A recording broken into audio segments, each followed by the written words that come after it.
يوميا ربنا بعت لك سؤال يشوفك هتنجح ولا لا. يوميا عندك سؤال. لو واحد كسر عليك بالعربيه ووقفت غضبان وشتمته كده، سؤال راح منك.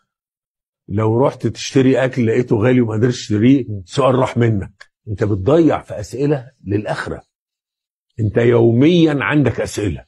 خد الدنيا بهذا المنظر، ان انت بتسال. لا انا هنجح. ربنا قدم الصبر على الصلاه. واستعينوا بايه؟ واستعينوا بالصبر والصلاه. بقى يا ربي الصبر يجي قبل الصلاه؟ ايوه. اللي فقد عزيز، اللي فقد عزيز عنه. فدايما اقول له ايه، لو الرسول عليه الصلاه والسلام لو قاعد في وسطنا دلوقتي يفتخر بايه؟ ما يعرفش. اقول له ما يفتخرش ان ربنا صلى عليه هو والملائكه.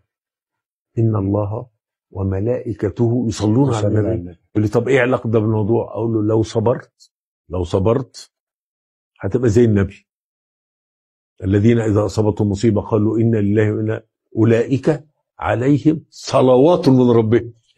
الزعل المتكرر هتنتهي بانه بغير ضغط. استفدت ايه؟